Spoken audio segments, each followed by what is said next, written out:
Hey, good morning everybody and welcome back to our channel. This week we're going to talk about step number 7 of our 10-step process to buying a great home in Central Maryland. This week we're going to talk all about some other contingencies as well as homeowners insurance. If this is the first time you guys are coming across our channel, then do yourself a favor. Hit that subscribe button so that way you're in the know every time one of our new videos comes out. And then also check out our website for some really helpful information as well as a great home search tool. You can find us at mdhomeresource.com. A lot of really great information there. So this week we're going to keep our topic a little more generic and we're going to talk about some other contingencies and homeowners insurance. So when we talk about other contingencies, the main ones we're referring to are homeowners association and condominium association documents, as well as a front foot fee disclosure. So to start off with, let's talk about what a front foot fee is. A front foot fee is something that you may otherwise hear it referred to as a deferred water and sewer charge. It's a fee that's assessed against a property to offset the cost of installing and connecting to public water and sewer facilities. Basically what happens when a developer is developing a piece of land for a community, the developer put out all of the costs to install the public water and sewer. And what they do is this is their way of getting reimbursed.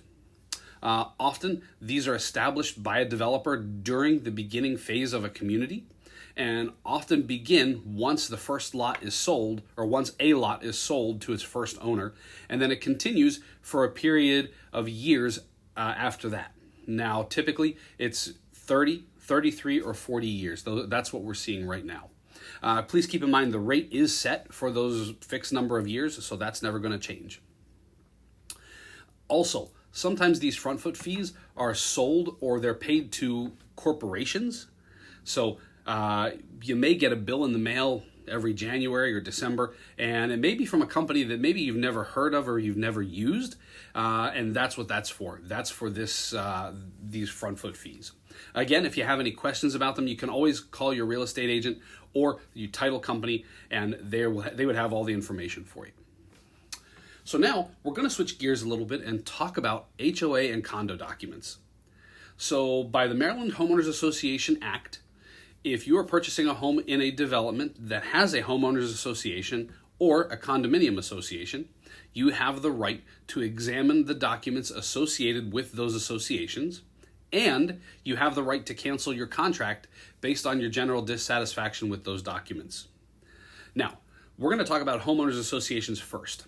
So if there is a homeowners association, it has to be disclosed to a potential buyer either prior to going under contract or within 20 days after going under contract.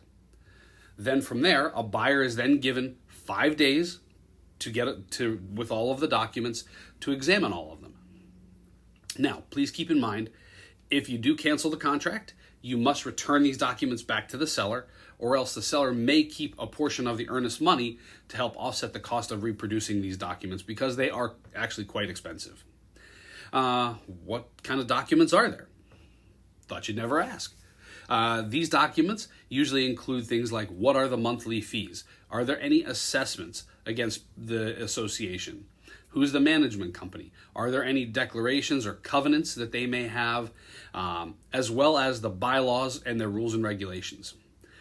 Most of this stuff is a lot of legalese that is pretty well boring. However, I always encourage my buyers to look at the bylaws and rules and regulations because those are really important to make sure that this is a good community for your lifestyle.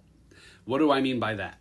There are certain HOAs out there that prohibit owners from having certain breeds or species of pets. So if you have one of those breeds or species of pets, this may not be the right community for you. Okay? Hence, you do have the ability to cancel your contract based on those. Now, let's switch gears. Let's talk about condominium documents. So just as a reminder, we're going to talk about condominium ownership and what does that actually mean. So condominium ownership means that you own what's inside of your four walls, okay? But then everybody in that development has a shared responsibility for the maintenance of the common areas of the buildings. We often associate condominium ownership with apartment style living. However, keep in mind, it can take on many forms. So I've seen townhomes in condominium ownership, and then I've even seen single family homes in condominium ownership. So don't take for granted that just because a place may or may not look like it has an HOA or a condo association, that it does or does not. With condominium documents, they share a lot of similarities with the HOA documents, but they do have a few quirks in and of themselves. First and foremost, condominium documents must be disclosed to a buyer no later than 15 days prior to closing, so they can't spring them on you at the last minute. Additionally, a buyer is then given 7 days to review all of the documents, and they may cancel the contract based on their dissatisfaction with those documents. Now, like I said, these documents are usually about the same as the HOA documents and contain a lot of the same things. However, condominium documents have to contain the budget and finances of the condo association. This is important because as an owner, you are now part and parcel of that condominium association, and if there's a large expense that's unplanned for or unsaved for, all of the unit owners are going to be on the hook to pay for it. So and that means that your condo fees can then go up based on that. So with condo fees, each place is going to be different. Okay, it can also differ if you're in a large building or if you're in a small development or even just like a small patch of single family homes. The common thread of all of it is you're going to pay for maintenance and upkeep and all of the things that are involved with that common area. Now, last but not least, I told you we're going to talk about homeowners insurance. So we're going to delve into that. So homeowners insurance is a necessary thing for anyone that owns a home to help protect you and anyone that's on your property. This can mean you're protected from things like fires, accidents, people slip, trip, and fall while they're on your property, Mother Nature, all of those things.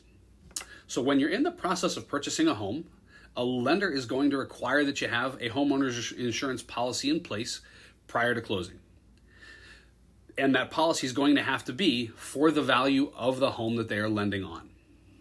The reason being, very simply, and we've mentioned this before, the bank wants to be protected with their investment, right? They're lending you money with the house as collateral, so they want to make sure that that collateral is protected. Now, with your homeowner's insurance, this is something that's actually paid out of your mortgage every month. What happens is it is something that we call escrowed. And what that means is that as part of your homeowners or part of your mortgage every month, they include a 1/12 of your property or your homeowner's insurance bill in your mortgage. So when you pay your mortgage, they take that money and they put that money into something called an escrow account. So it basically just sits there. And then every year when your homeowner's insurance policy comes up for renewal, your lender will go ahead and just pay the money right out of that escrow account to go ahead and renew that policy. This happens automatically, and unless you tell them not to do it, they're going to do it. Again, it's a necessary thing for you as a consumer to have the ability to be able to shop around. So you are a consumer when it comes to homeowners insurance, and you do have the ability to shop around to find the best deal. Often people will contact their insurance person. So if you have somebody who deals with insurance for you, you can contact them or whoever insures other aspects of your life. So, there's companies out there, people have cars and, other things, boats and life insurance policies. You can contact that provider and they can get you a quote for what it would look like to have homeowners insurance as well. As a third option, we offer the ability through something called Keller Covered for you to be able to shop around pressure-free to get quotes from up to 8 different companies as to what homeowners insurance would look like for you. But the biggest thing to remember is you are a consumer and you do have the right to shop around for those services. So that's the end of our video today, guys. Thank you again for tuning in to step 7 of how to buy a great home in Central Maryland. If you guys like our video, please do us a favor. If you find it educational, please give us a thumbs up on the video, and then please share with your friends who may be out there, who may be looking to buy a home right here in Central Maryland. I'm Jeremy, and we look forward to seeing you guys next week for step number 8, where we'll be talking all about title and title insurance and how all of that affects you as the buyer of a home. Thanks so much, guys.